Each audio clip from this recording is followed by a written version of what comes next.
Bienvenue à tous dans notre école du ministère par vidéo Maurice Cérillo, francophonie. Vous ne regardez pas ces enseignements par hasard. C'est Dieu qui vous a conduit ici, dans ce cours producteur de preuves. Alors, nous avons vu précédemment que le voyage spirituel dans lequel vous êtes entrés en suivant ces cours et le désir brûlant dans votre cœur d'être utilisé par Dieu dans une démonstration de puissance ne sont pas le fruit de votre imagination. Ce n'est pas un projet humain qui a été conçu par l'intelligence de l'homme. Non, c'est le cœur même de Dieu qui veut vous utiliser dans votre génération. Et en suivant fidèlement ces cours, eh bien, vous vous placez sous le manteau apostolique et prophétique qui reposait sur la vie du docteur Cérillo et qui est disponible encore aujourd'hui dans une dimension plus élevée, car rappelez-vous, l'onction ne meurt jamais. Et l'expérience dans laquelle le Seigneur est en train de vous prendre, ce n'est pas l'œuvre d'un homme, mais c'est l'œuvre du Saint-Esprit de Dieu. Alors, dans l'enseignement d'aujourd'hui, nous allons voir que nous devons aller au-delà du point des bénédictions. Ouvrez grand votre esprit et on se retrouve juste après.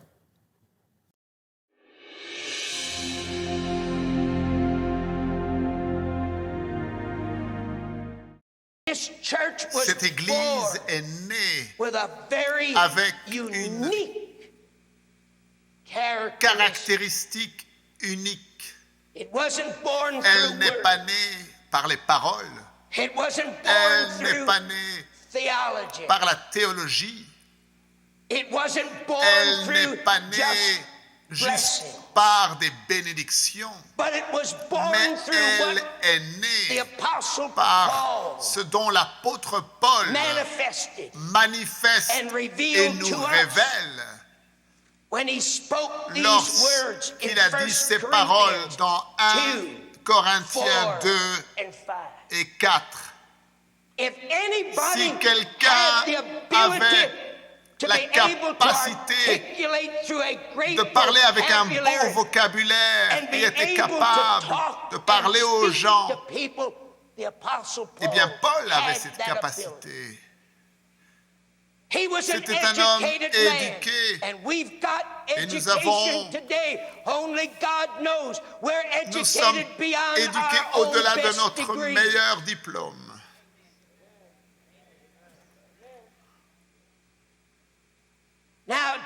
Maintenant, ne vous mettez pas en colère avec le frère Cérillo. Je n'essaye pas de vous dire d'exceller dans l'ignorance. Mais je vous dis que l'éducation, aussi bien que cela peut être, ne suffit pas. Nous ne cherchons pas des gens éduqués qui seront capables de ce monde à travers leur éducation. Nous cherchons des gens éduqués qui savent comment s'abandonner entre les œuvres et l'action du Saint-Esprit où Dieu peut les oindre.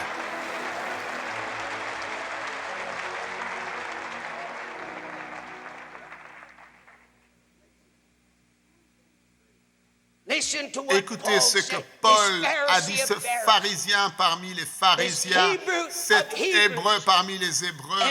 Et rappelez-vous, s'il devait y avoir un autre juif qui devait s'asseoir sur le trône il y a 2000 ans de cela, Paul était véritablement l'un des candidats pour ce rendez-vous royal. Et voilà comment cet individu était important. Écoutez ce qu'il a dit. 1 Corinthiens 2, verset 4. Il a dit « Et ma parole Et ma prédication ne reposait pas sur les discours persuasifs de la sagesse. Je ne suis pas venu avec mes sermons, mon point 1, mon point 2, point 3. Rien de mal avec cela. Mais Paul a dit, je ne viens pas à vous avec cela. Je ne suis pas venu avec les discours qu'enseigne la sagesse humaine. Mais il a dit, je suis venu avec une démonstration de l'esprit, et non seulement avec la chair de poule, et non seulement avec les bénédictions, et non seulement en tremblant et en dansant, mais il a dit, je suis venu à vous dans une démonstration de l'esprit et de puissance.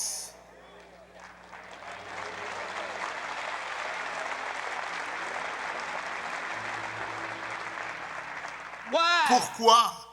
Afin que votre foi fût fondée non sur la sagesse des hommes. Nous ne cherchons pas une foi qui est fondée sur les doctrines. Parce qu'un jour, nous avons des gens qui croient qu'ils seront enlevés avant la tribulation, puis un jour, ils changent parce qu'un prédicateur est venu, ils pensent qu'ils seront enlevés au milieu de la tribulation, et puis un autre prédicateur vient, et maintenant ils changent à nouveau leur pensée, ils pensent qu'ils iront à travers toute la tribulation, et puis il y a un autre groupe de prédicateurs qui vient et qui dit qu'il n'y aura pas d'enlèvement, et puis les gens sont encore plus confus qu'ils ne l'étaient au début. Nous ne cherchons pas que notre foi soit fondée sur ce qui peut changer.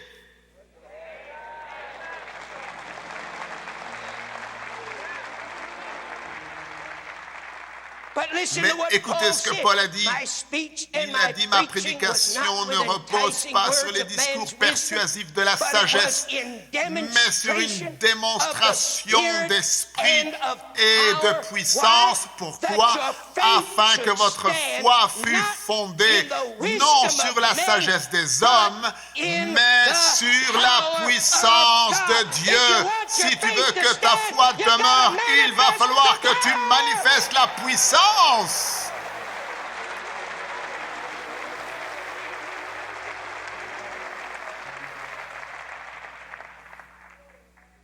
Maintenant, vous dites, frère Cerullo, si tu n'es pas intéressé à produire des bénédictions, si tu n'es pas intéressé à nous conduire dans un endroit où nous avons un bon moment spirituel, en quoi es-tu intéressé que Dieu fasse? Je suis intéressé que Dieu te donne une nouvelle dimension, une percée spirituelle qui te conduira au-delà du point des bénédictions et qui te conduira dans une relation de P-U-I-2-S-A-N-C-E, puissance. Et je dis aux gens, c'est facile d'enseigner. La plupart des gens peuvent être enseignés. Comment enseigner? C'est facile d'enseigner, mais c'est autre chose d'être capable de produire les preuves, de produire les évidences de ce quoi tu prêches. Maintenant, frère Cerullo, comment pouvons-nous produire la puissance? Alors écoutez-moi. Si vous regardez partout dans cet auditoire, vous verrez qu'il y a beaucoup de lumière. Comment pouvons-nous produire la lumière? Et quel est le but de la lumière? Premièrement, comment produisons la lumière? Pour chacune de ces belles lampes que tu vois ici dans cet auditoire, il y a deux fils qui vont du réceptacle d'où la lumière brille. Maintenant, vous pouvez voir, je ne suis pas un artiste. Il ne vous faut pas de discernement pour voir cela. Mais il y a un fil que nous appelons un fil positif. Et il vient d'un côté. Maintenant, vous comprenez que je ne suis pas électricien non plus. Et donc, si je me trompe, vous qui êtes électricien dans l'Assemblée, levez-vous et venez m'aider. Mais l'un de ces fils est appelé un fil positif. Et maintenant, si tu as seulement ce fil positif et que tu vas à l'interrupteur et que tu mets l'interrupteur sur la position marche, rien ne se produira. Pourquoi? Eh bien, parce que tu n'as pas les ingrédients nécessaires qui te donneront la capacité de produire la puissance électrique qui apportera la puissance pour que cette lampe brille et pour qu'elle produise ce pourquoi elle a été créée. Et elle a été créée pour chasser les ténèbres.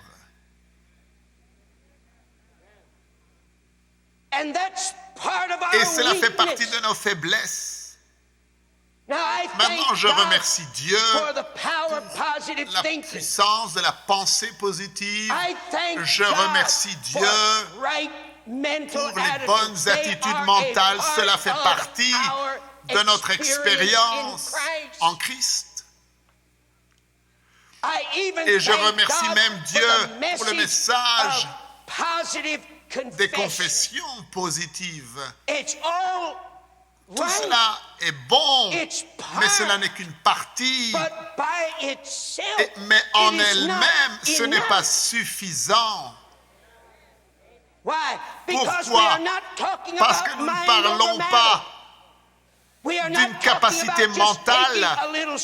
Nous ne parlons pas de prendre un petit verset comme quelqu'un a dit, que si tu te tiens sur un verset, tu peux te tenir sur les versets jusqu'à ce que tout le sang monte à la tête. Mon ami, il te faut l'environnement spirituel et la percée. Tu pourras te tenir sur le verset aussi longtemps que tu voudras et rien ne se produira.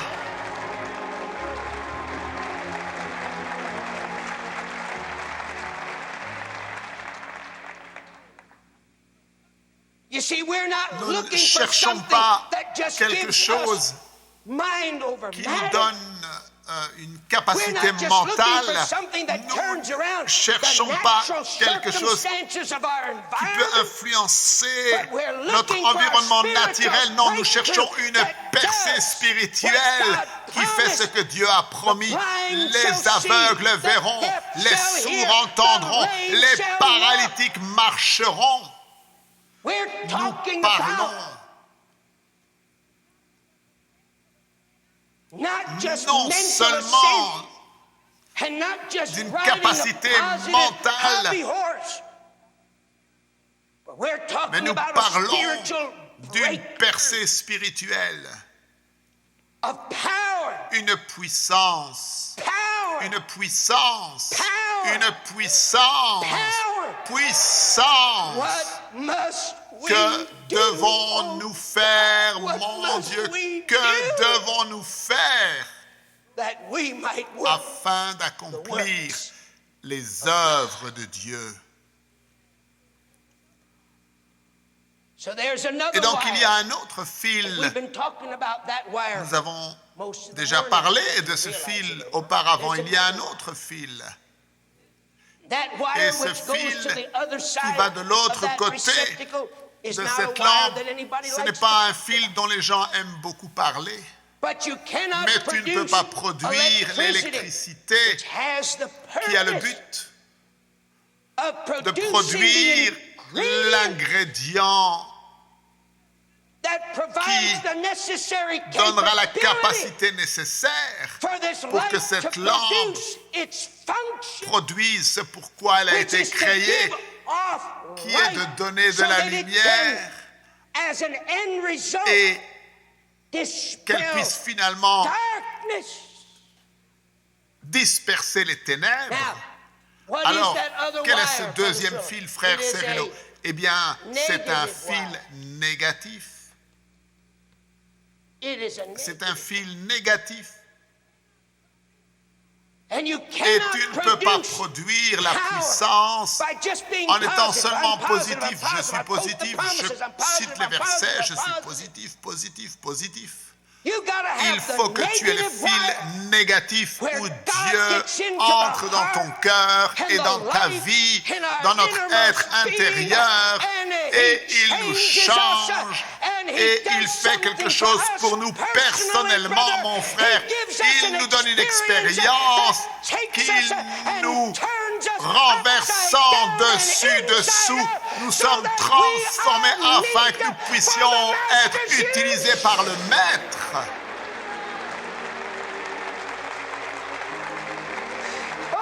Oh, Alléluia. Alléluia. Levez vos mains et parlez au Père. Rappelez-vous cette troisième prophétie que Dieu nous a donnée pour cette école. 1, notre vie ne sera jamais la même. 2, nous saurons comment accomplir les œuvres de Dieu. Et 3, Dieu nous conduira dans quoi? Dites-le, une expérience. Dites-le encore, une expérience. Dites-le encore. Dites-le encore. Une expérience. Et qu'est-ce que cette expérience fera? Elle va manifester la foi et la puissance. La foi et la puissance. La foi et la puissance de Dieu. Cette expérience va manifester la foi et la puissance de Dieu dans nos vies.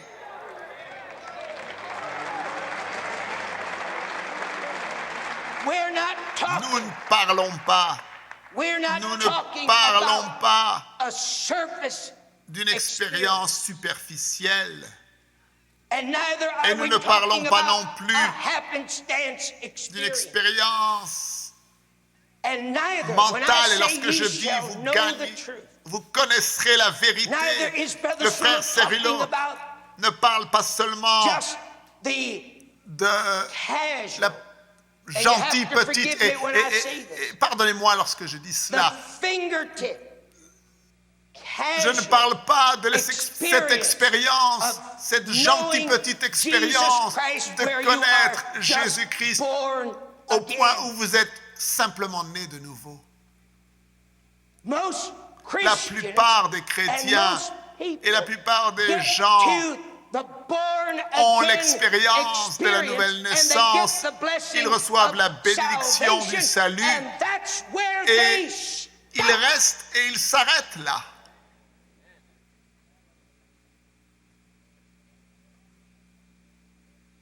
Dans Philippiens, nous avons une image claire de ce dont le frère Cerullo parle.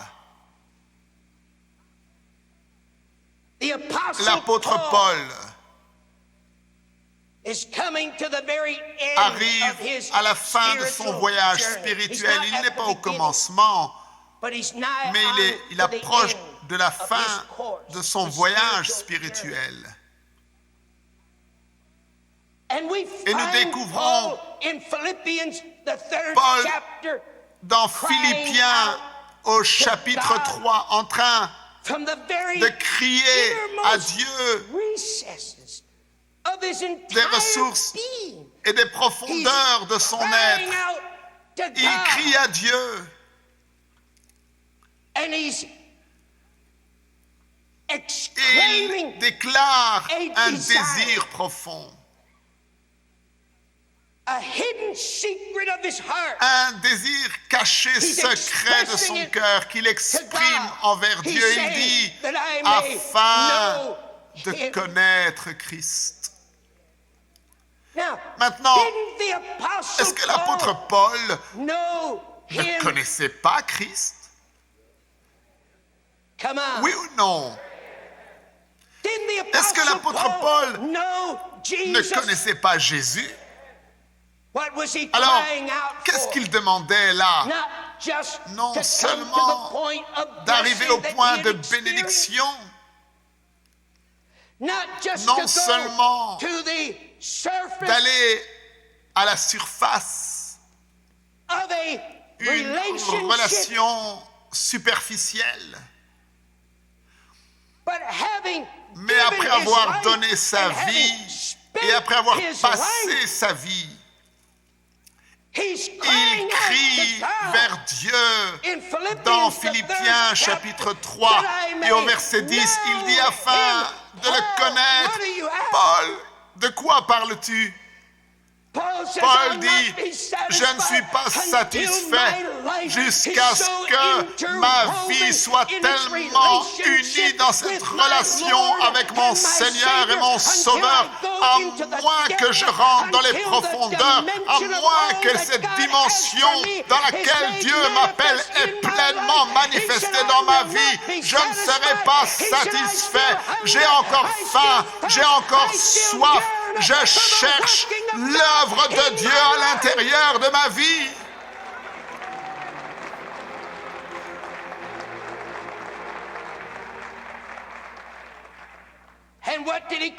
Et pourquoi a-t-il crié, Philippiens 3:10, afin de connaître Christ et la puissance de sa résurrection et la communion de ses souffrances.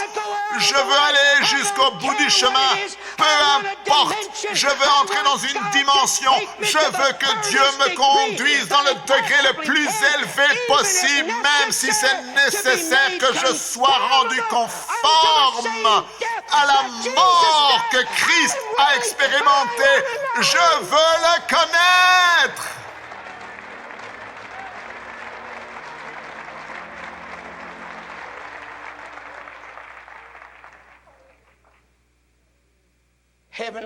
Père céleste, Père céleste, Père céleste, levez vos mains dans sa présence. Père céleste, Père céleste, nous te donnons la louange, nous te donnons l'honneur et la gloire. Allez-y, dites-lui que vous voulez aller au-delà du point des bénédictions. Dites-le lui maintenant. Dieu, je veux aller au-delà du point des bénédictions. Je ne veux pas seulement être à la surface. Levez vos mains dans sa présence et dites-lui. La Bible dit, élevez des mains saintes, sans colère. Peu importe si vous êtes baptiste, pentecôtiste ou quelle que soit votre origine, que tout le monde lève ses mains et prie avec foi. Allez-y, obtenez votre percée. Percez hors de votre environnement. Percez hors de cette limitation et de ce conservatisme, afin que je te connaisse, Seigneur, afin que je te connaisse, mon Dieu. Ma parole et ma prédication ne reposaient pas sur les discours persuasifs de la sagesse, mais sur une démonstration d'esprit et de puissance. Pour quelle raison, Paul? Eh bien, afin que votre foi soit fondée non sur la sagesse des hommes, mais sur la puissance de Dieu. Êtes-vous prêt à découvrir le secret de l'apôtre Paul? Nous avons besoin que Dieu nous donne une percée spirituelle pour que nous allions au-delà du point des bénédictions et que nous entrions dans une dimension de puissance. Êtes-vous prêt à traiter non seulement avec l'aspect positif, mais aussi avec l'aspect négatif pour que la puissance soit produite? Nous avons besoin de ces deux aspects, le positif et le négatif. Maintenant, beaucoup de chrétiens aiment l'aspect positif, les bénédictions, mais très peu de chrétiens sont prêts à payer le prix pour l'aspect négatif. là où vous permettez à la lumière du Saint-Esprit de pénétrer profondément dans votre cœur et dans votre âme et de vous conduire dans cette expérience douloureuse où vous mourrez à vous-même. Car ce n'est que lorsque cette expérience se produit en vous, qu'elle vous sanctifie, qu'elle vous purifie, qu'elle vous change et vous transforme, afin que la puissance de la résurrection soit manifestée en et à travers votre vie. Et alors que vous prenez cette décision de qualité devant Dieu, essentielle, je souhaite également vous donner l'occasion maintenant de semer votre offrande dans le ministère du docteur Cerullo. Avant que le docteur Cerullo retourne auprès du Seigneur, Dieu lui a dit qu'il ne voulait pas que ce ministère meure. Et ces écoles du ministère par vidéo, où vous êtes formés par le Saint-Esprit et où vous recevez le manteau de l'onction de Dieu qui était sur la vie de son serviteur, font partie de l'accomplissement de cette instruction divine que ce ministère ne meurt jamais.